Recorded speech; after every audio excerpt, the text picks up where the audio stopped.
Good evening, good evening, good evening, good evening, Kyle. Hi, I'm Mephisto, and welcome to a podcast that has no name about movies that we love. Hi, Kyle. How's it going, buddy? How's it going? It was my rendition of an opening to a podcast. I don't know. I was being just facetious. I'm actually super annoyed because it is going out live. It is privated, but apparently you need to send out emails to people who want to watch. So that's not going to happen. So we are crowdless tonight. We are going to go over. We are going to go over Blazing Saddles tonight and a few segments along the way. Blazing Saddles is a movie by Mel Brooks. Went out 1973 or 74, depending on where you read your Wikipedia or information. I think it's 73. Let's go on. Do you want to start with a rundown of them? I'll start with a rundown of what happens in the movie, and then we'll go deep into the thing. So, the whole premise of the movie is we've got a railroad company trying to build a railroad. They get stuck in a quicksand, and through shenanigan and all that things, a certain let's say state official wants to take over the land, and they want to route it through a place called Red Rock Ridge. And they have to kick away all the people, and they do that by sending a black sheriff in order to scare the individuals out, and of course sending a few bandits and all that stuff. And turns out the black sheriff is actually good at his job, and hilarity ensues. The black sheriff saves the town, and that's it. Overall, I would say a parody or satire on the Old West, but it's much more complex than that. Definitely. If anything, it's not exactly a satire of what they would consider the spaghetti western, which is the most popular kind of westerns. Those by especially like Clint Eastwood was really popular for being in those, like a Fistful of Dollars, The Good, the Bad, and the Ugly. Those they were made in Italy and produced by Italian financiers. That's what they call those spaghetti westerns. Yeah. These are actually Italian director, Italian composer, Italian everything, basically. These are the mockeries of the true old westerns from the 1920s to the 1960s.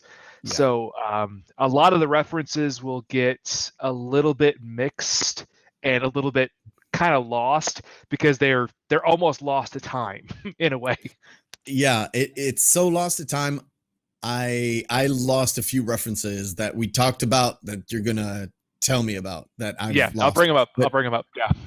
generally speaking, the movie itself is not only a satire on like the westerns, it's also kind of I would say a political statement by Mel Brooks or the writers, which is weird because most of them are white and Jewish, but we won't hold it against them. And specifically for that specific time, which is the early 70s, or in general, the 70s themselves, and all the race relations and all that stuff. I don't want to get into the entire politics, but it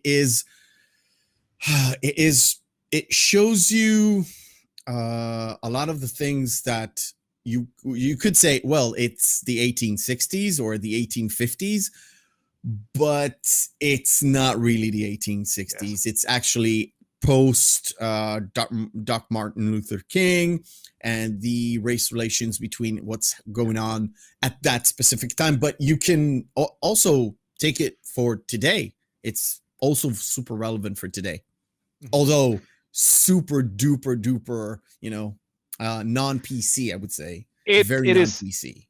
It's blatant and it pulls no punches. And that's kind of the purpose of it, to just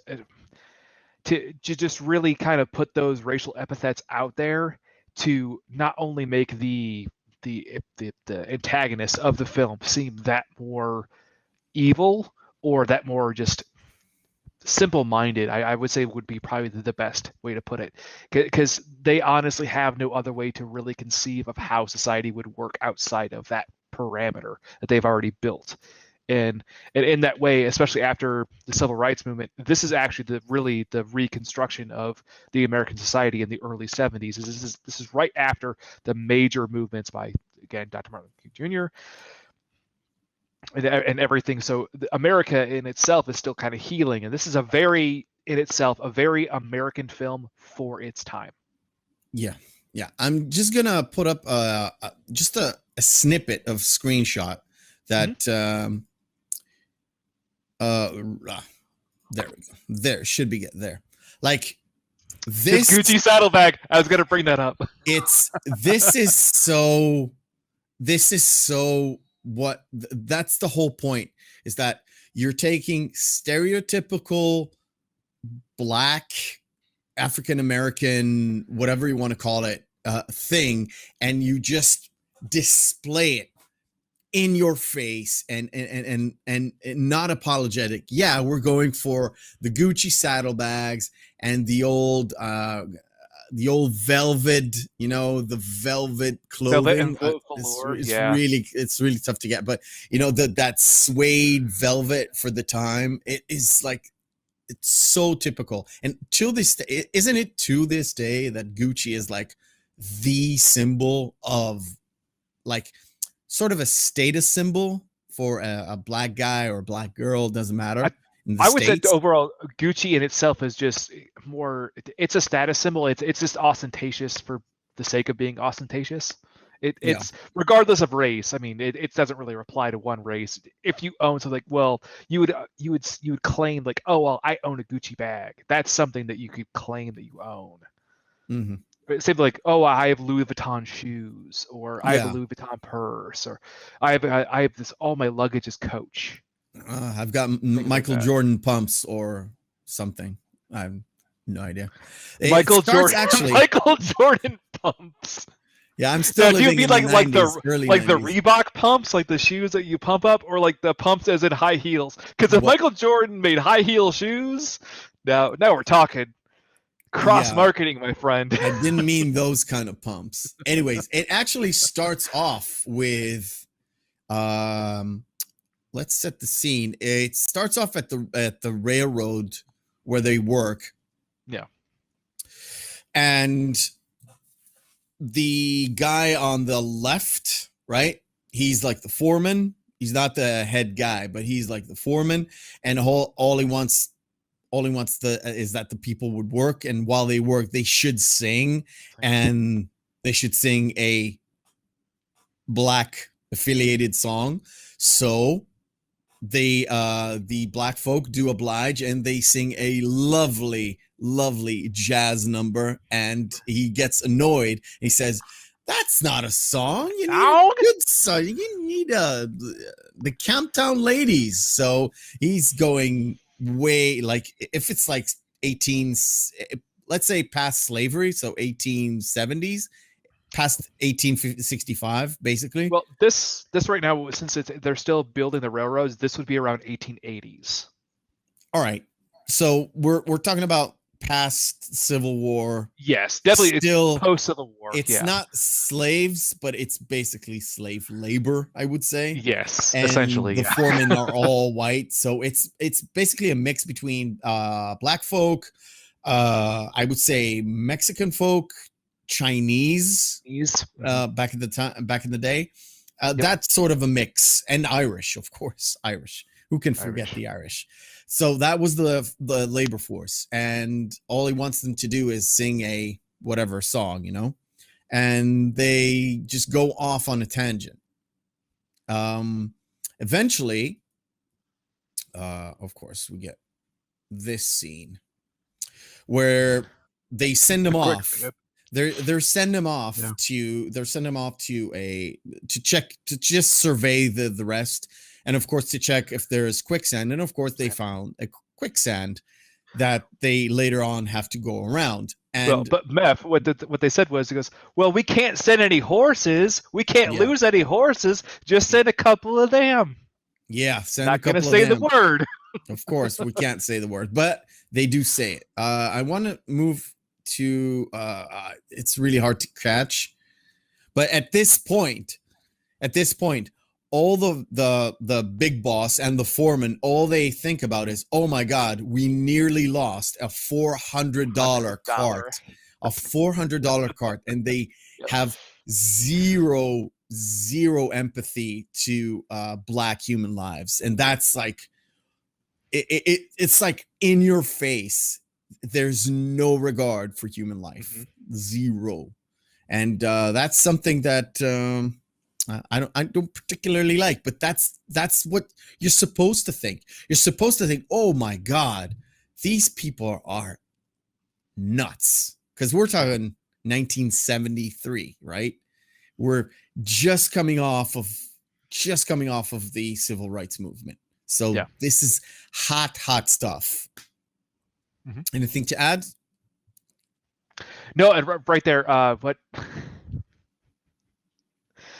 when they're actually in the handcart, one of my favorite scenes in the film is when the handcart is going down. He goes, I think we're. Is it just me, or are we sinking, or is the world going up? I'm gonna find. I don't know, but I don't like it. Yeah, I know. There we go. There, got it. It's just when they're sinking. Yeah, it's just when they're sinking. It's like, is the world going down, or are we going up, or what's going on? It's like, Marcos, I don't know, but I don't like it. All right, we'll move forward. We'll move forward a little bit, and one of the main guy, which is Sheriff Bart, or is going to be Sheriff Bart.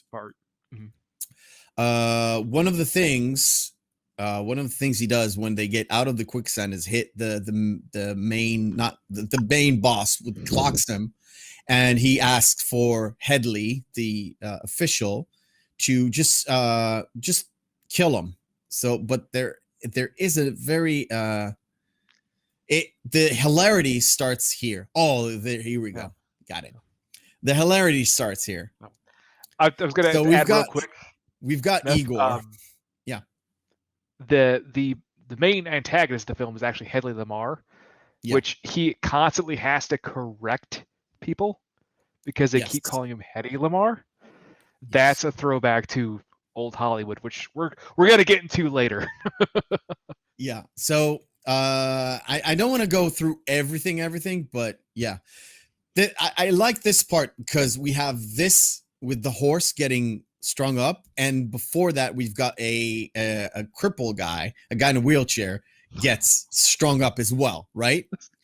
And Igor is like the absolute most ridiculous medieval guy that you're not supposed to be at 1880. Yeah, this is actually what I wanted to emphasize this scene in particular too, because this was actually supposed to be Mel Brooks's throwback to a joke of how barbaric and how medieval the concept of hanging people was, by putting someone in that position in that particular costume. Yeah. But also during the scene where he hangs the man that's actually in the wheelchair. Yeah. The way he shuffles over. Yeah. As you can see, boss, I have a lot on my plate. Yeah, and he gives him a little kiss. Yeah. And he tells him not to worry. Yeah, don't worry. That's the thing. He tells him not to worry. Yeah, so it's great. What Headley does is to coerce the governor with his lovely secretary, and to sign a few bills. One is to like take away Indian lands, one is to take away the farmlands and all that stuff. And during this time, the secretary gets a little note that says, please send us a new sheriff. And the governor says, we have to justify our jobs, and we have to send a sheriff. Yeah, we have to send a sheriff. because trying to mess with ping pong either way, paddle. yeah. And he's got a ping pong. No, they're going to give that ping pong paddles to the Indians as a gift in return to them stealing and killing stealing their Taking all lands their land. and slaughtering them. That's what they get in return, which is a lovely little, something that actually happened. So they go into the office, and the governor wants to tell Headley that the sheriff there was a scene before that that when Headley Lamar is in his office by himself and he's trying to understand like how he can resolve these issues. Yes. Before, when he determines that it's like, oh, I should pick Bart to resolve this. That's where the actual first fourth wall break is in the movie, because he looks up at the movie. He's like, well, what do you think I should do?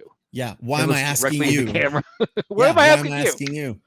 Which Mel Brooks, I think in all of his movies, has some sort of a fourth wall breaking, it's sort of a discourse. He talks that way. He talks to the audience, and he actually keeps them engaged in the story, even though most of his stories is like satire, parody, is like over the top, like over exaggerated, whatever scene that he's portraying. And this is one of the scenes that I particularly like, because the governor is so out of whack. The governor is so crazy.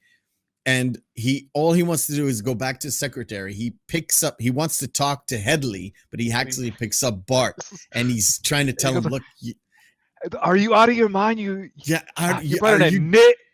Yeah, oh, I'm sorry. Wrong person. I meant no offense. Yes. Exactly. And then he sends him off, and I want to show, because I'm going to jump through hoops here. Of course, there we go. There's, of course, a welcoming committee, and of course, the town crazy. The town crazy tries to tell them the sheriff is whatever. And the bell, and the bell rings, because we won't. Yeah. It's not like we didn't hear it like earlier in the movie, but you have to block it at certain points, because it gets crazy. And the whole part of him fooling the town folk. And that's just another side to old Hollywood here. When the mayor and his constituents here are now talking, they're like, well, we're gonna give him a Laurel and Hardy handshake. Yeah. Laurel and Hardy. Yeah. Exactly. Okay, Mel Brooks, I got you. Yes. But, but the hostage scene, I think, is by far the funniest bits that Bart entered it in the entire film. This scene, how he does. It's so well played. It's still funny today, because he's really fooling these inbred morons. Exactly. And that's the really whole point of this film is like, hey, everyone's kind of an idiot except for Bart and the people that help Bart. And at the end of the scene, that we've actually got like a mini fourth wall break, because he was like, he's congratulating himself. I was like, oh, baby, you're so talented. And he looks right at the camera and say, they are so dumb. They are so dumb. They're so dumb. So he meets up with, of course, we'll just throw this. He meets up with the Waco kid, which is, I think, is Gene Wilder. He steals absolutely every single scene that he's in this film. Am I wrong? Because absolutely, he nails it. Sadly, but absolutely, because he's there as a supporting cast. He's not really a second. He's supposed to be a second fiddle, but sometimes, including later on, where they want to shoot everybody, and he just saves the day. And he saves the day technically twice in the film, like completely saves the day. Yeah. And Bart has all the ideas, so he's like, it's weird. Bart is more of the brains, and Gene Wilder is more of the bronze and this. And I think my absolute funniest joke of this movie for me, from Gene Wilder, of course, is where is it? Let me find it. It's so hard to find it without actually putting on something. So they talk. There it is. There it is. That's what I want. So he says, look at this. Well, of course he's a drunk. Look at this. And Bart says, well, it's steady as a rock. Yeah, but I do my shooting with this hand. I was like, oh, okay, I gotcha. Well, I love their first conversation they have too, where he goes, well, my name's Jim, but people call me Jim. Yeah, exactly. And there's another little bit there where he goes, so Jim, what do you want to do? What do you love to do? It's like, I like to play chess, to screw. And well, I guess we're going to play chess. Let's play chess. So yeah, and he shows him how fast he is, of course, and all that nice stuff. But we're going to go forward a little bit. Well, there was another line too where he goes, well, a man like that, if he drinks like that and doesn't eat anything, he's going to die. And Jim's answer is, when? Yeah, exactly. The whole point is that the Waco kid, Jim, wants to die. He doesn't care anymore. He's not in there to do something good. He's just there to be, I don't know, a hired gun. And if he dies, he dies. That's basically it. What else? Yeah. What Bart is trying to do is trying to be friends with the townsfolk, but Gene Wilder's character knows it's not going to happen. Bart, you shouldn't go out there. Yeah, you shouldn't go out there. And he goes out there and he gets cursed out by this old lady. And he goes back in. He's feeling super depressed. So he rolls up a fat joint. And the Waco kid, or Jim, tries to explain to him, look, you can't, these are hicks. They won't, they're hicks. We're in the West now. These are simple country folks. Yeah, exactly. This. Exactly. They're moron. Right. And that was a true break. That Bart's actor, he genuinely laughed when Gene Wilder whispered that in his ear and goes, they're morons. That's funny. That's funny. All right. We are at the halfway point-ish of the movie. So we're going to stop with the actual review and we're going to have some fun because we want to have some fun, right? So the first little mini segment that we're going to do is something called Poster Quiz. Poster Quiz. We will have I think it's 20, and I made them relatively easy. I'm going to give you a poster of a movie. The text has been removed. The text of like the actors' names, the director, all that stuff, and the title. So the title's not there. And I'll show you everything, and you will try as quick fire as you can to tell me which movie this is. Again, for you, probably easy. For other people uninitiated, maybe not so much. We'll put it up there. It's Animal House. Nice. Next. That's oh my God. Not Fair Enough or 51. It's a movie with Kirk Douglas. It's Backdraft. Backdraft. Nice. Is that Batman Begins or is that The Dark Knight? Exactly. That's Big Trouble in Little China. That's Blade Runner. Oh, this is a tough one. This is a tough one, by the way. Is that? That's Burt Reynolds, Roger Moore, Dom DeLuise. Yes. Farrah Fawcett. Junior. What's his face? This guy. Anyway, this is Cannonball Run. I'm drawing a Cannonball Run. Yeah. Cannonball Run. Blank there.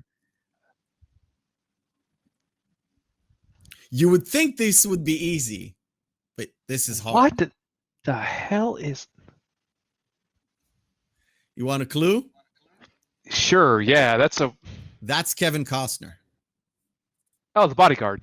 Bodyguard. Nice. Cape Fear. Conan the Barbarian. This one is actually tough. Is that Deep Impact?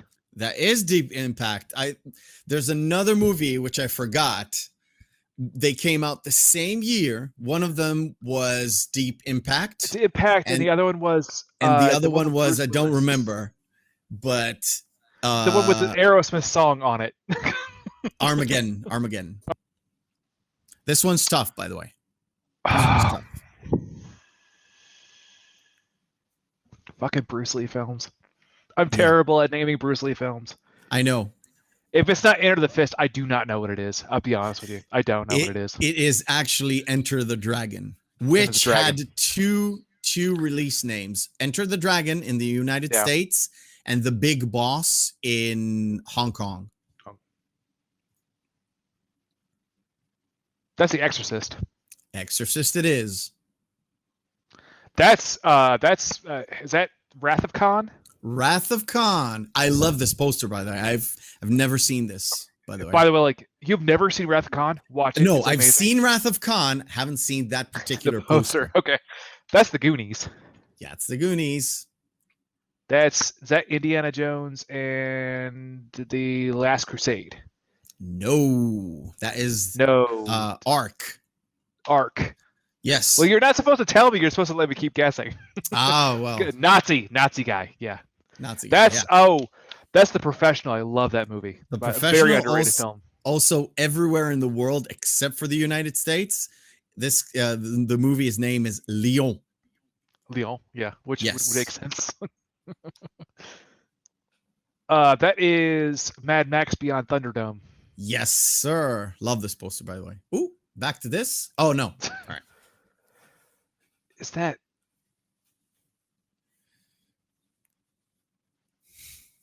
Now this is a mock one. This is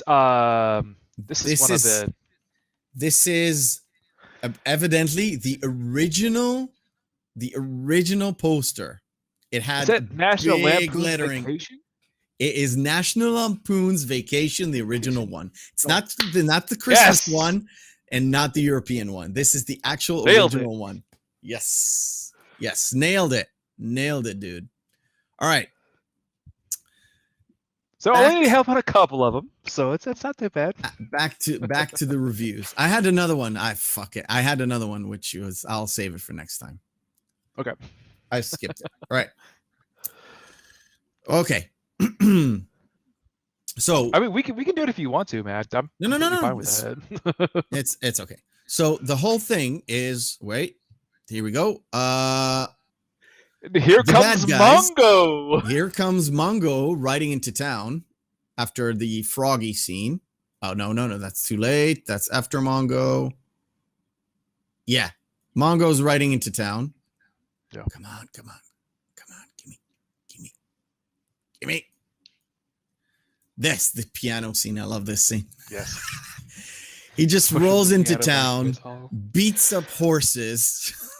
He punches the doctor's horse in the face. Yeah, he punches the doctor's horse, goes into the saloon, he pulls everybody off, and of course, Bart comes into the rescue with the absolute most cartoonish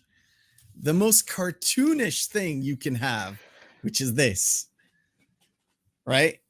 Do you know that Mel Brooks actually contacted the people at Warner Brothers so he could actually utilize the theme song from Looney Tunes to play at the end when he leaves the scene? It is a Warner Brothers Studios movie production, yeah. Yes. So I think they were okay with it. Plus, it was Mel Blanc was actually really against it, actually, because he didn't want that to be utilized. He didn't want it. He did not want it to happen. This is Bugs Bunny come to life. Now, I don't mean to mock. Hold. I don't mean to mock Clayton, or Bart. But this is the most Bugs Bunny cartoon moment ever in the world. I don't know. Most people have not watched the old cartoons. I have. I had like a series of Oh yeah. VHSs with Warner Brothers, with everything. You've got the everything, right? So this scene is, for when I watched it for the first time, is after I watched those those cartoons, and this was like, Yeah. oh wait, what the hell's going on? They didn't even have to end up with the theme song, and you knew what was all about. Well, oh yeah, it The was theme that song was like slapstick. the button on the scene, Yeah. right? But it's just yeah. Candygram for Mongo. Candygram Exactly. for Mongo. So he gives them the bomb, he blows up, and he takes them. He doesn't kill them. He just takes them into custody. But when he gets back to the sheriff's office, when he's talking to the Jim, the Colorado, the Waco kid, he says, "Well," Jim goes, I don't know how you did it, but you got him down." Yeah. Well, honestly, it was easy. The real bitch was inventing the candygram, and I'm not going to get any credit for it. Exactly. So they go back to the office, and the same lady who actually cursed out Bart, our poor sheriff, she cursed him out. Then she comes in, and she says the same curse again. It's like, I'm sorry I called you an N-word. Yeah. Sorry about the up yours N-word. Here's a token of my appreciation. And of course, be tasteful and don't tell anybody I came in and apologized to you. So she is still old school. So like, she came to apologize because she knows she needed to, because he saved the town from Mungo, but still there's no way she wants anybody else to know she apologized, which is just on the teetering edge of being supremely racist. Mm-hmm. She was racist. She went just about the supremacy way. But yeah, that is. Go ahead.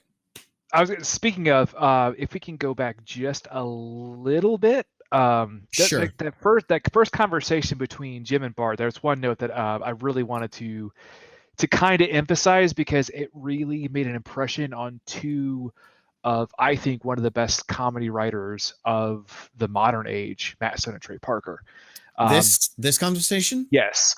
When Bart is telling Jim about his past and about how they ended up being in that one wagon circle by themselves, and they ended up, okay, I got you. And they ended up meeting the Indians there, and of course the chief is played by Mel Brooks. Yes. And obviously, well, they're speaking German and they have a very heavy Yiddish accent. I'm sorry about the jump cutting. Yeah. So they're basically there. They're talking to the family. Yeah. Yeah. But it's Mel Brooks' character, and he's obviously speaking German, and he has a very heavy Yiddish accent. It's Yiddish. It's not German. Yiddish. It's Yiddish. Yeah, Yiddish. Sorry. They're very no. They're very similar. They're very similar. But Matt Stone and Trey Parker did the exact same thing in their first actual film that they made in college, called Cannibal the Musical. If you've ever seen it, if not, we should review it sometime, because it's funny as hell. I have not. I think the first movie I've seen of them is the one with the Mormons and the sex. Orgasmo, yes. Orgasmo. Yes. Orgasmo was actually, really they already got movie. They got a little bit of success from South Park. That's how they got some more people into Orgasmo. But this was their first actual film that they ever made. Like, they were straight out of film school and everything. And Matt Stone and Trey Parker has their family actually in the film. Trey Parker's father is the judge in there. It's a story about Alfred Packer and the lost camping trip the last expedition trip from Utah to Colorado, and they ended up eating each other to survive. Yeah. But during that, they have a joke where they end up meeting these tribe of Indians Mm-hmm. that are all Japanese. They speak Japanese Oh, okay. fluently. They bring them to their tribe, and one of the characters you'll recognize, G Fresh, the sushi chef Ooh. from Oh, okay. Phasmo. I know. I He's the know. chief of that because we Okay. are the Nihonjin, which in Japanese means Japanese people. We are Indian. You see, we have teepee. Other teepees are white teepees with a red circle. It's the Japanese flag. Oh, yeah. So this is the scene before they meet. It's after the Indians attack, but before they have the discussion. So the they had a big caravan, but all the other people were white Well, people. They were black people, so they had to circle around for themselves. I can't really show it. I can only have screenshots, but they go around in their own circle to make their own, defensive perimeter, which is bullshit. But yeah. it's for comedic purposes, of course. And the other thing that they're saying is after they leave, the chief goes into the other person and he's like, they're darker than us. What the hell? They're darker. Woof. Yeah. It's just funny. Yes, but I get it. I've skipped over it, but yeah, we get like a little backstory about how Bart's family came into the West, basically. Yeah. I wanted to throw that back as because Matt Stone and Trey Parker basically adapted that later in their first real major film, which is like it was a loving throwback to Mel Brooks to show their influences at the same point. And when Matt Stone and Trey Parker, of course, the creators of South Park and so many great things. So. Yeah, so many great things. So the Mongol plan doesn't work. The brute force doesn't work. We're gonna go for sex. So there is a lovely little singer by the absolutely amazing Madeline Kahn. I love this actress. Every place she goes, she is her in a slightly varied position, but she's always her, and it's always funny and it's always amazing.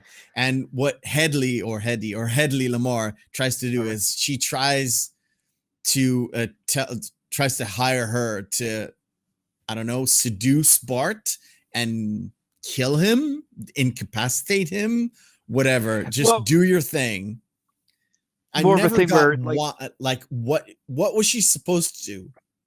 She was supposed to be kind of like the femme fatale, but not actually the fatale part. More of a femme. Yeah. He's gonna fall in love with me once I seduce him.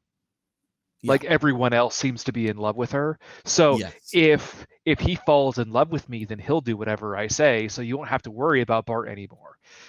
So you don't have to kill him. You'll kill him later. Yes, but you won't have to worry about him messing up with your plans in the interim. Like I said, sort of an incapacitate. Just take him off the field of play. Well, what they would call as a plot device, they called it it's a honeypot.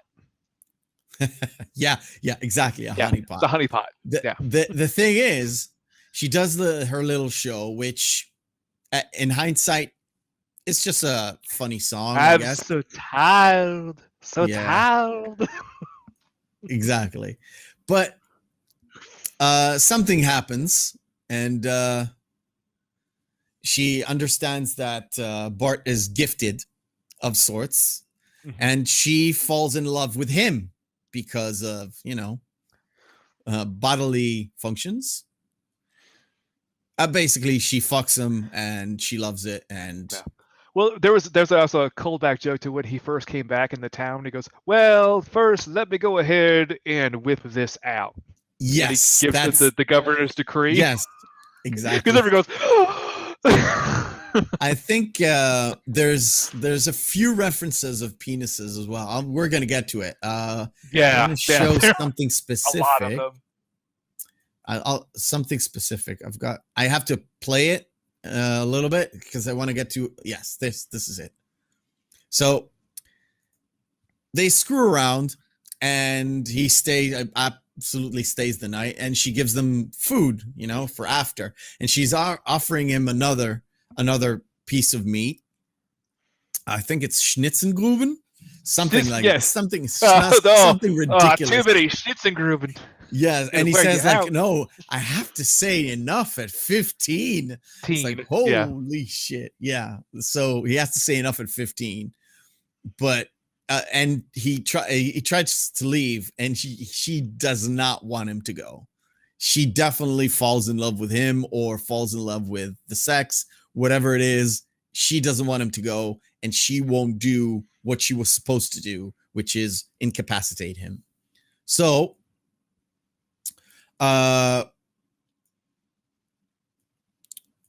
Bart finds out what's going on because he asks Mongo what's going on, and Mongo kind of divulged the fact that the choo-choo needs to go through Rock Ridge. And he asks him what, and the Mongo doesn't have any answers, so he says, Mongo is only a pawn in a game of life. And that's the most eloquent thing that Mongo says in the whole fucking movie. It's the most philosophical shit ever made by a guy who's supposed to be only pawn in game of life. He's supposed to be like this dumb brute, and he comes up with the most philosophical shit ever. Yeah. And it hits you. It's like, yeah, he's just a pawn. He doesn't know what's going on. And they want to go and find out. So they go and they meet up with the other workers. And that's where the third kind of dick joke come in, where his friend, the guy who was in with him with the quicksand, he says, everybody thought you were hung. And Bart says, yeah, they were right. Yeah. He goes, yeah, they were right. They were right. Yeah, he's taking this sheriff's badge. Yeah. Yeah. And here is like, if you weren't if you weren't ready at this point, the dick jokes, it's very, very, very much penis envy from us Jewish people to the wonderful African nations that we are jealous of. Apparently, I don't know. I wouldn't know. I wouldn't know. But yeah, it's a lot of those dick jokes are a lot of penis envy. Are like they're coming from a good place, coming from a really good place. So. Yeah, well, it's supposed to be a stereotype, but in that way, it's supposed to be a stereotype that's a positive in a way that Mel Brooks is trying to highlight. Yes, I mean, and this is also like when we were talking about before, how the Waco kid ends up saving the day. Well, this is his first time where he just basically saves the whole movie right here. Yeah, he just saves everybody. He saves all the workers and Bart, because they're literally trying to gun them down. They count to 3, and all they do is like pam pam pam, and they're off. And of course, they go back to Headley. Headley gets upset. They say, "Well, fuck this. We're gonna get an army of people. We're gonna get an army of people to come and do this." And of course, it comes down to Bart, and the town folk are like, "We're gonna leave. We're just gonna leave." Put your pause right there. On the left, right next to the mayor. That man right there goes, "Well, I don't care if this would be the first act of Henry V. We're leaving." Exactly. So it was like, that's a really deep cut joke in a movie that is this kind of crass. Yes, I know. Because have you read Henry V? I have not read Henry V. This is why I have you. So this is actually the first act of Henry V is essentially when he decides that he is going to invade France to reclaim his birthright. It's the most like really important part of the entire play. Mm-hmm. So that's why him saying like, I don't care if this is like the first act of Henry V, we're out of here. That's a big thing of like, we're going no matter what. And then after that, that's when they make the Randolph. Yeah. What's the Randolph reference? Because at some point they say Randolph not Randolph Hearst. Scott. Randolph Scott. What is Randolph that Scott. all about? Because now Randolph, though, this is a really great question, and I knew it was really going to fly past pretty much all audiences, almost even at that time, because at that point Randolph Scott had just died. He did his last film in 1962. But Randolph Scott was one of the first influential actors that really personified the Western as a mainstay. In his first roles, he was kind of a charismatic young gun, but later he was like the stoic, silent type that walks into town and solves everybody's problems. So a Clint Eastwood / he was the prototypical Clint Eastwood. He was Clint Eastwood before Clint Eastwood. What's the other guy's name that did loads of Westerns? He was always stoic. John Wayne. John Wayne. He was like that John Wayne stoic, gruff kind of guy. So that's Randolph Scott. All right. That's where they got it from. Yeah. And the way they everybody, like, somebody says Randolph Scott and everybody repeats Randolph Scott in him, like a sort of a memorial, and everybody takes their hat into their heart and like Randolph Scott. We acknowledge the death. So he says, just give me 24 hours. And he takes off with the Waco Kid. And I love this part. I'm going to play it and I'm going to show the exact moment. Because they go, there's like a line of people. I'm not going to show it right now, but there's a line of people. And the most funny bit is they get to a certain point. First of all, there's a bunch of Nazis in the middle of it, which. Yes. Exactly. How? Because Headley says we need the most foul dregs of society. So that's one of them, because Mel Brooks Jewish and all the writers are Jewish. So of course, Nazis. Well, and after that, there are like a few guys that you don't see them riding a horse, but what you see is that they have like this biker type. They have the chopper handlebars. The chopper handlebars, and it's literally mounted on their belts. But later on, when they're actually riding the horses, it's literally on the horse itself. Horses. I know it's really funny. It's so good. It is so good. So they go to the back of the line. Of course, the back of the line has two Ku Klux Klan people, members, and the Waco Kid comes in, and he says, "Look, guys, look at what I found." No. And Bart says the most black thing a white man will say. I know it verbatim. You go. Hey, you go ahead. Where the white women at?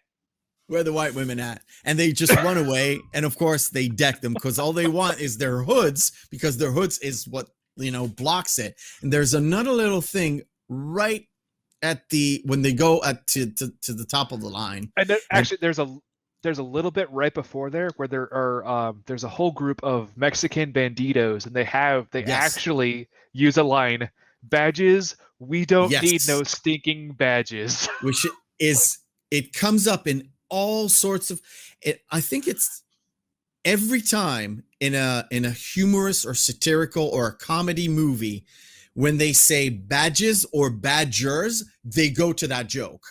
Yeah. They always go to that joke. Yep. So another thing that I've noticed, it is something that you can find on YouTube. There are plenty of reaction videos for I'm a young person, and this is the first time I'm watching this movie. So a lot of people do this type of deal, and some of them I've seen like about 4 or 5 different versions, different reactions to this part, and almost all of them do not get the reference. I'm just gonna play it. I want to get to a specific spot. Yeah, where they find out it's Bart. Because he tries to sign and his hands are black, and so he tries to. Exactly. So they like disrobe him, not fully, but they take the hood off, and he says, "Now for my next impression, Jesse Owens," and he runs away. Yes. Now, a lot of people did not know where that comes from. Jesse Owens is a African-American runner He was in the 1936 Berlin Olympics, and he beat humiliated the shit out of Hitler. He humiliated Yes. Hitler.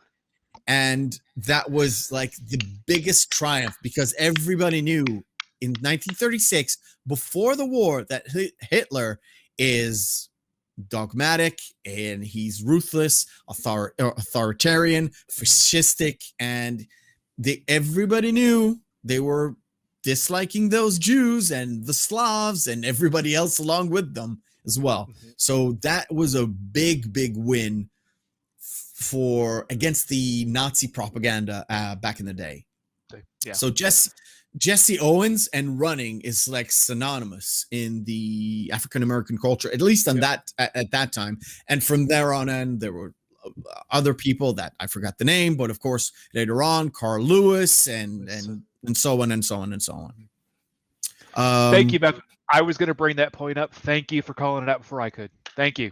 Thank you for that. Yes, because it's one line, and I've seen it time and time again. Being, oh wait, who's Jesse Owens? Jesse Owens. It's like it's so crucial point, because it's like think about it. It's like an intersection of sports and geopolitics and race relations, all mixed up together in a big bunch, because it's the big contrast between Nazis and the real white supremacy and the black athlete, which represents America, which it's just, and it's 1936. So no rights yet, no equal rights yet. Yep. So super important. 100%. Yep. Real. So what the town folks does is Bart goes back and he says, well, I can fool these guys. Let's build a mock-up of the town. So they work all night. They build a mock-up. They finish it. And then Bart says, well, there's something missing. Or no, the Waco kid says there's something missing, something like that. And they said, well, we need town folks in there. And they said, well, we can't do it. They're here in like half an hour. So Bart says, I'm going to slow them to a crawl, which brings us to the most ridiculous American thing you can ever think about. Thank you for bringing this up, because I wanted to bring it up. Oh, the tollway joke. The tollway joke. Yep. Now, you have to understand. It's so quintessentially American. It's crazy. If you still haven't watched this movie, you have to understand. There is nothing there. There is nothing. You can go around this, but the whole point is you have to go through that toll. So the main guy that I don't remember, the big boss, it was like Taggart. Taggart. That's it. Taggart turns around and say, someone needs to go back because we gonna need a shitload of dimes. Yeah, we got a shitload of dimes. Because and that kind of slows them to crawl, because they literally later on in the scene, it's like they put a dime in, one goes through, the gate goes down, they go another dime in, another time. So it's so funny. It's just so funny, and it's just a great little. It's basically a plot device to suspend your disbelief. Why? Because I can believe that they can build a mock-up during the night, but they can't build a full mock-up of the town in 30 minutes. Yeah. Well, that's your suspension of disbelief. There's no way that they could have built that good of a mock-up, given like how they had the whole paint schemes done on all of the signs and everything. There is absolutely no way, because they said, well, they were supposed to meet them at midnight, and the raid was supposed to start at noon. So they did that in less than 11 hours and 30 minutes. There's absolutely no way that could be done. But again, it's all suspension of disbelief. But, of course, because it's satire and it's a parody and it's comedic. So they found out it's a mock-up town. The townsfolk come down with Mongo, with everybody, and start a big fight. And it goes on and on and on and on and on. And the camera starts to pan out, and you realize, that's the beautiful. The Nazis, the Nazis singing with the German. That's just Why is it there? What's it doing there? I don't know. Headley called her the Teutonic twat at one point in time. Yeah, exactly. But So wait. No, that's Dom DeLuise at its best. So it pans out, and we're literally in the Warner Brothers lot, in the studio lot, right? Yeah. And it goes on and on and on. And of course, there's a movie filmed out. And this is like 1972. And they do not hide it that all this scene is a gay musical trying to make fun of the gay, obviously gay musical. Yes. And they don't say they're homosexuals. They don't say they're gay. Nothing like that. But there's a point where Dom DeLuise asks the dancers, everybody got that? And everybody says, yes. And they elongate the S because it's the stereotypical lisp of the gay people. That's what if you didn't get it at that point, the yes. Well, they were hissing at him, basically. If you listen to just the lyrics of what the musical has to say, it's like, oh, okay, this is about anal sex. Okay, gotcha. Yes. Okay. it's put up your hands and bring up your tush. Stick out your tush. Yeah. Put hands on your hips and then give it a push. Yeah. Exactly. Okay. And it goes like, what is it? That's what we call the French mistake. French mistake. It's the French mistake. So yeah. It's super, super, like, if it's very derogatory. If we didn't offend the black people, let's offend the gay people too. Why not? Sure. Why not? So the fight goes on, and there's a little bit there. There's a little bit right here, which is so negligible. So this gruff cowboy is chasing off this dude, and it goes up around. I'm not going to show it, but they literally go around and they come out the other side. So they're talking to each other. Well, I finish up at around 11 and we're going to do this and that. He has his hands around him. He goes, hey, I'm parked near the commissary. Exactly. As they're walking out together.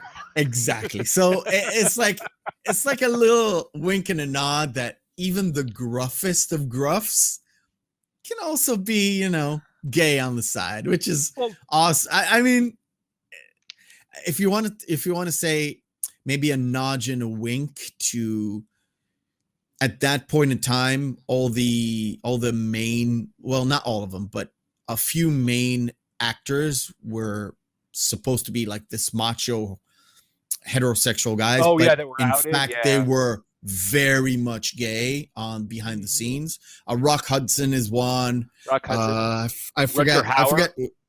Exactly. Yeah. So another thing, they go up to the this I'm guessing well, there was commissary. also another two of them where there was kind of a burly strapping. Yeah, there's another. He's just like, oh, you brute. Oh, you animal, you. And he starts crying and he just kind of falls into his chest. And the big guy just wraps him all like, it's going to be okay. Yeah, exactly.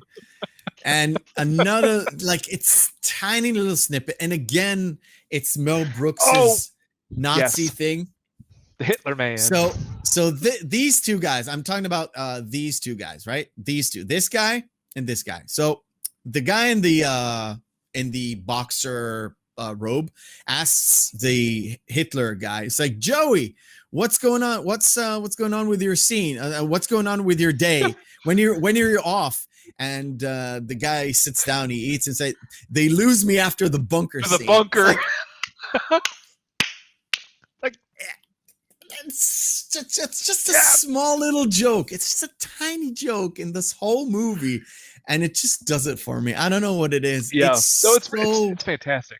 It's very much, this is Mel Brooks's humor. You could literally think and imagine he was the guy who wrote this. So they fight off. Definitely. And Hedley Lamar goes off to watch the end of the movie in the movies, which is fourth wall within a fourth wall, something like that. and he at a certain point just faces off against Bart. He tells him, I've got a gun. You don't have a gun. Let's do it mano a mano. And he says, well, I do have a gun.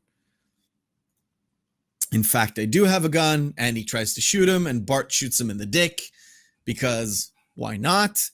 And Jim comes in with Bart, and it's like, let's go watch the end of the movie. And they sit down and watch the end where the entire town folks, no, that's a little bit later. So the entire town folk are gathering around, and they say, Bart, we need you. Please stay. And he says, I've got somewhere else to go. And he goes to what the do townsfolk tell him? After he goes through the whole monologue of like, well, I need to go where people actually need me, and where I could really help out the West and bring justice to people. All the townsfolk go, bullshit. Yeah. Well, truth be told, I'm just getting a little bit bored. Exactly. So he goes off with the Waco Kid, and of course they drive off, and they don't drive off. They ride off. To a car, to a town car that's waiting for them to drive them off into the sunset, which is just, if you have to stick that last little bit of a joke, it's just, it puts a nice little ribbon on top of a great movie. That's like, I love that the fourth wall breaks in this because it reminds me, and it's utilized so well that it's jarring in a way, but it fits given the context of the film and how it's supposed to be a comedy. It fits like just how the ending of the Monty Python and the Holy Grail worked out. How the cops come up and actually arrest King Arthur and all the knights. Yeah. But what I was going to say is there were some little old Hollywood bits that kind of got lost there at the end, kind of going through the end. When Headley actually goes into the modern age and he's going to the studio, right? Because he's actually at Ming's Chinese Theater. He actually steps in, and that one girl goes, "Oh, look, in Hedy Lamarr." I'm standing in Hedy Lamarr's, and as he's walking by, it's Headley. He's running by. Yeah, and then it's a small little bit. When he gets shot, he falls on the hands and footprints of Douglas Fairbanks. And he goes, how could a man with such tiny feet do such great stunts? Exactly. And there's a snippet of him laying in the concrete. And he actually has his Headley with dollar signs. Yeah, exactly. His name. Yeah. And it's just to add a little something. All right. We are off to our second segment before we do a little thing at the end. So this segment is called Which One is Better? We're going to put us right down below. So the whole point is this. We have, thanks to flickjar.com, we have two movies, all different genres, all different things. And me and you, right, supposed to check which one is the best. Now, because this is the first time we do this, I'm going to say my ground rules. My ground rules is this. Technically speaking, I have a bias towards movies I actually super like. And if I have two movies that I really, really like, my test is this. Friday evening, for me, Friday is like the best movie evening ever, just because it's a personal preference. Friday evening, we've got 9 p.m., kids are asleep, with the wife. What do I want to put on with these two choices? That's like the ultimate test for me. The ultimate test is, what movie do I want to watch, eating my popcorn and just shooting the shit with my significant other. That's fair. For you, any criteria that you want to follow? Same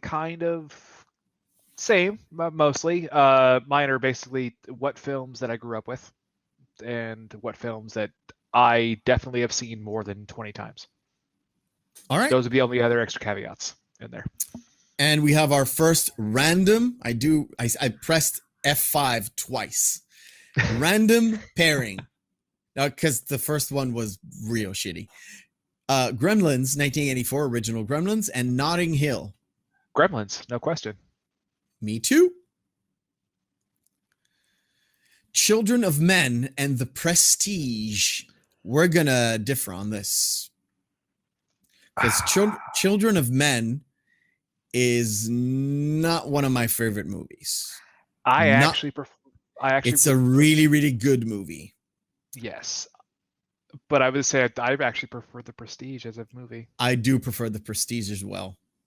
It's very underrated. Let's call it that. Hugh Jackman, which some might say could have been a great Batman, ended up being a great Wolverine, and yes, and Christian Bale, and of course we've got fucking David Bowie in it, and we've got oh my god, I lost the name. The English actor played Alfred with Christian Bale. Michael Caine. The absolute great Michael Caine in it. Anger Management and The Spy Who Shagged Me. That's Austin Powers number 2. I would have to say Anger Management. I would have to say Austin Powers. I only say Anger Management because I think it's very underrated. I think Nicholson actually puts on a very good comedic performance, which he really is not known for. And I think it's actually one of Sandler's better films that's a comedy because it's not too terrible. Well, that's a big plus. I think Anger Management, what was it? Sandwich between As Good as It Gets and About Schmidt? Yes. It's 2003. So I think was either sandwich between those two, or this came out right after About Schmidt. I think because it's 3 movies around the same time, because As Good as It Gets was 1998, I think. And About Schmidt was 2001, maybe. Anyways, those 3 movies are like not really peak Nicholson, but very, very different from each other. Yeah. I think this was probably his best in the later part of his career. Because I really did like The Bucket List was okay. Like I think it was kind of overrated. I would prefer The Bucket List for this, by the way. All right. Harry Potter and the Goblet of Fire and Three Kings. I don't like Harry Potter, so I hate Harry Potter movies. I love the books. So love the books, hate the movies. Harry Three Potter. Kings, which is a shitty movie, by the way. Really bad. Catch Me If You Can. I love that fucking movie. I love that movie underrated. too. It's super underrated. It's super underrated. I love the story. I even love Leo DiCaprio in it. And I love Tom Hanks. Tom Hanks is amazing in that movie. In that movie was amazing. All right, Spider-Man and the Brave Little Toaster. And if you didn't see it, I can just press didn't see it. I would say no. Outside of the Brave Little Toaster, there's one scene in the Brave Little Toaster that is hauntingly horrifying for children. Outside of that, it's a very meh children's film. I think really Spider-Man was one of the big proponents of bringing back comic book films, so I have to go to Spider-Man. I think Spider-Man just because of the fact that it literally made sure the MCU is going to happen. And X-Men is going to happen for sure.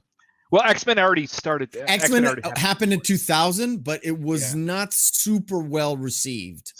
That's true. It was not super well received, and it was also like good. It's a Sam Raimi film because Sam Raimi is just fun. Exactly.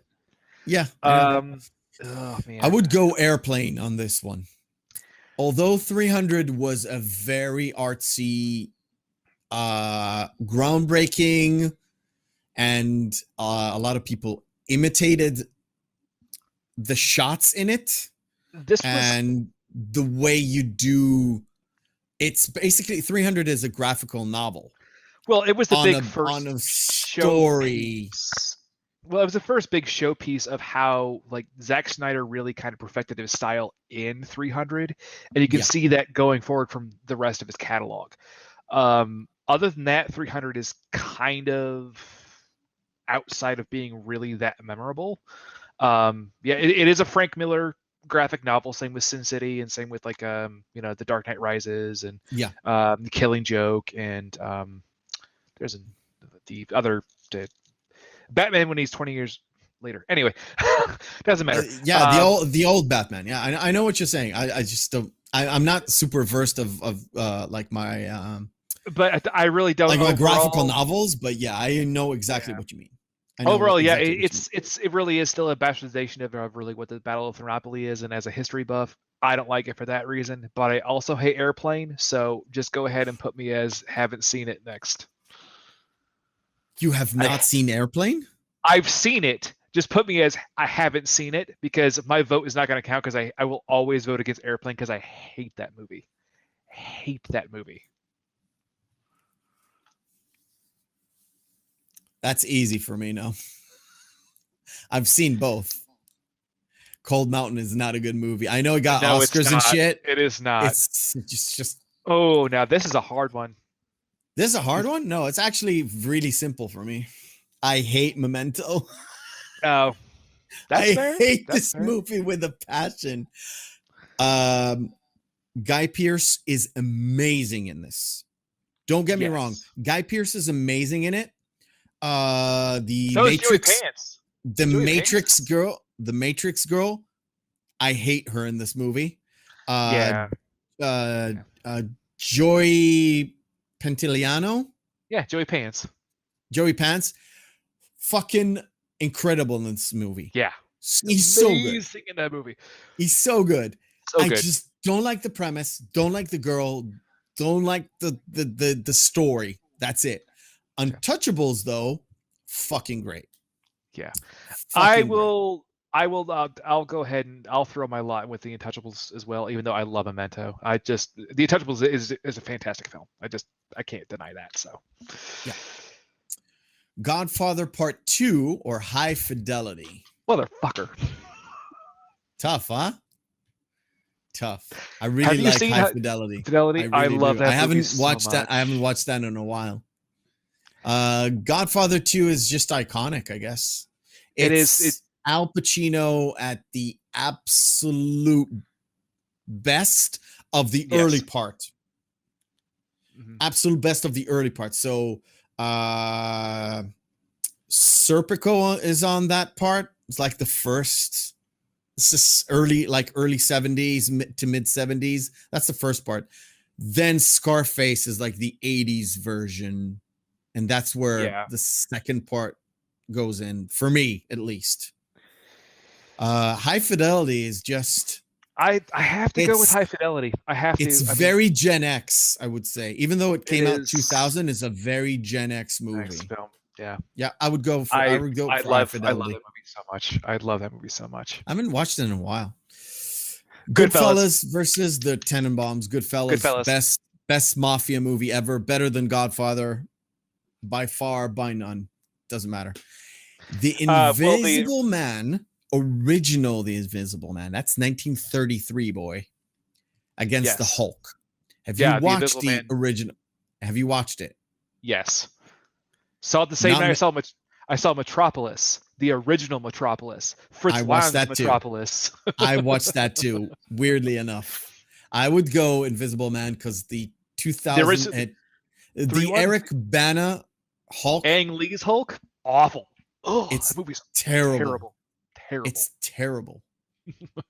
School of Rock versus Wild Wild West. School of Rock. School of Rock. Just because giant spider. Yeah. Scarface. Elizabethtown. Scarface. It's just Al Pacino's just rocking it. Children of Men. Again, Miss Congeniality. The Children of Men. Me too. I can't stand her in this role. I couldn't stand her in that role. Right. I think we're going to be different here. Black Hawk Down versus Clueless.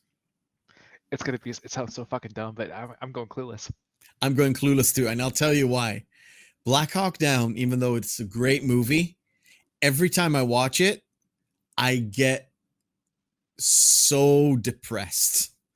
It's It's not a such a fun movie to depressing watch. movie. No.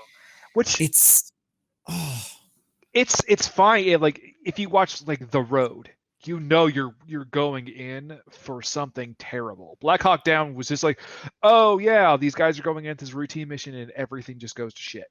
You weren't yeah, expecting that, and yeah, that, and also like the pseudo realism, especially with what's going on where you live now.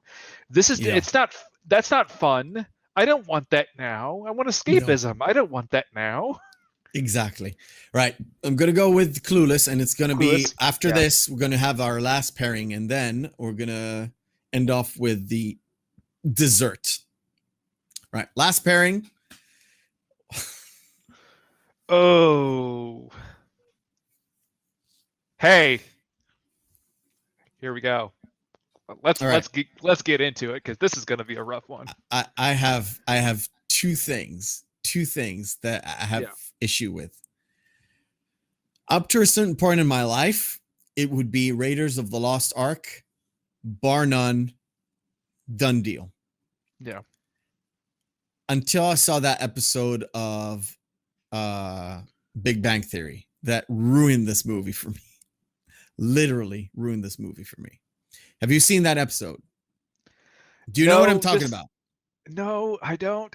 I don't think I want to. Just because mentioning Big Bang Theory immediately makes me like go, nah. Okay. Moving on. The Three Amigos, for me, is the best combination of all three of these men. It has so many jokes per minute. It's insane. It's insane. It starts off really, really slow. But once technically they go to Mexico, that's where it ramps up in how crazy, clueless, funny, just naivety, everything that you have mixed up, all wrapped up into one, plus the fact that it tries to portray old Hollywood, which kind of fits with Blazing Saddles a little bit. Yeah. Well, damn it. No, now you piqued my interest. Okay, what's the Big Bang Theory thing?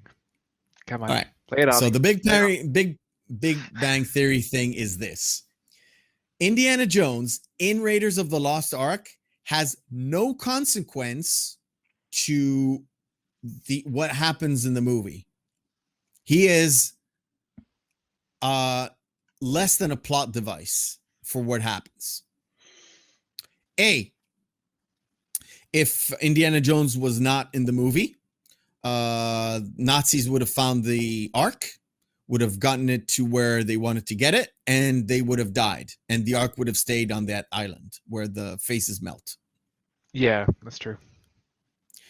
Maybe ending up in the CIA's possession, or maybe not.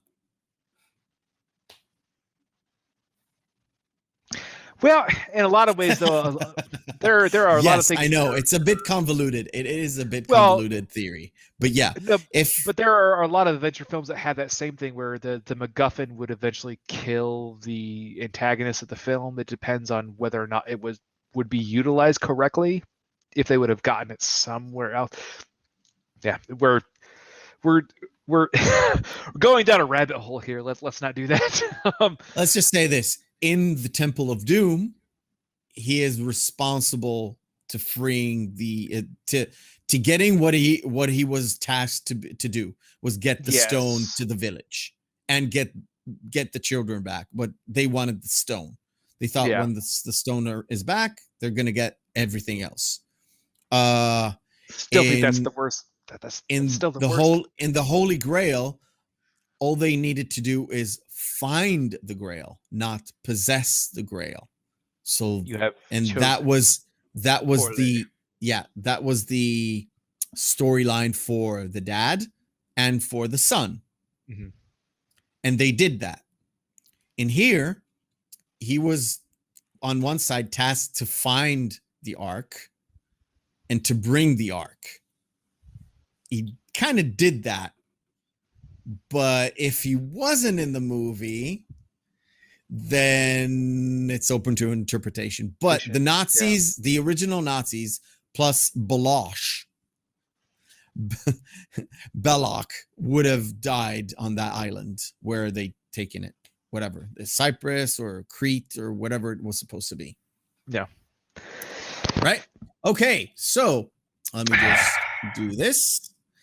And to complete our lovely evening, which turned out to be a longer than expected evening, but I knew that would happen because I wanted to go through the movie with you. It kind of helps with notes and stuff. Again, it's just a format of sorts. I still had a lot more to cover too. We can talk about it hours and hours and hours, but I want to limit this. I know. We have to have there has to be something for the sake of brevity here. Yes, exactly. All right. So each and every end of the podcast, I will finish up with a short version of the movie we just reviewed. So it's going to be a short little version of what happened in the movie. And I think we went through most of it, to be honest. So here we go. We'll have sound. Hopefully you can hear it. You should technically hear it. Let me know if you don't. Okay. All right. Play.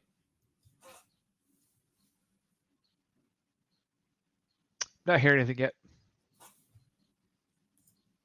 You don't hear it? Oh, that's terrible. How can I make it so you can hear it? Let me try this. Hold. Go away there. Be there. I love to be on top.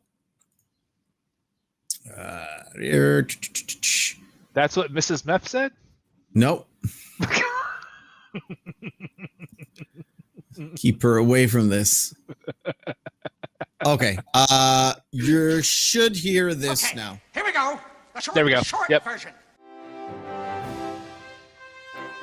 How about a good old ninny song? I get my kicks from champagne. No, I meant a song. What in the wild world of sports going on over here? Quicksand! The train needs to go through Rock Ridge. There is some way to scare off the owners. Kill every firstborn child in every house. I was gonna bring up the Jewish joke. Our town is turning into shit. If we are staying, and I think that's a big mistake, let's wire the governor for a new sheriff. Gentlemen, we have to protect our phony baloney jobs. Harumph, harumph, harumph. Where would I find such a man? Why am I talking to you? Can't you see the sheriff is a nit? The next man to make a move, the sheriff gets it. Oh, baby, you're so talented. They're so dumb. Citizens of Rock Ridge. Are we awake? Are we black? Yes, we are. Then we are awake. My name's Jim. Most people call me Jim. What do you like to do? Play chess? Screw? Let's just play chess. Yes, but I shoot with this hand. Well, raise my rent. You are the kid. They are darker than us. Woof. Holy shit. Telegram from Mongo. Telegram from Mongo. Where's Froggy? Let's face it, I'm tired. Tell me, Shotzi, is it true what they say about the way you people are gifted? Would you care for another Schnitzengruben? Mongo is only a pawn in game of life. You shifty bastard. They said you were hung, and they were right. All right, boys, on a count of 3. I wouldn't do that if I were you. Army of the worst dregs the world has ever seen. Sign right here. Yo, where are all the white women at? For my next impression, Jesse Owens. I got an idea that would slow them to a crawl. Someone needs to go back and get a shitload of dimes. Throw out your hands, stick out your tush. They lose me after the bunker scene. My time is done here. Now I'm needed elsewhere. He rode the blazing saddles.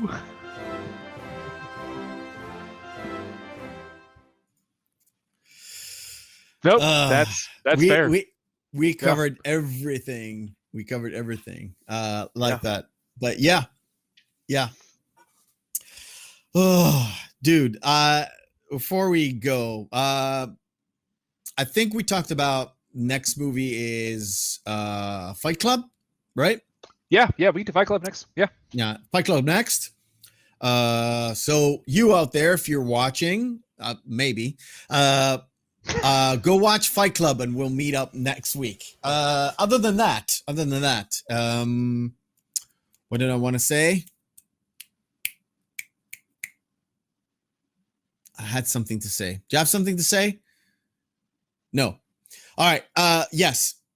What I wanted to say is this. Because of the situation for our master of ceremonies. No, not master of ceremonies. Listen, because of what happened this week, I was not in a good place in terms of creatively working. No, I understand. So a lot of things I've actually done today, so my memory is super fresh.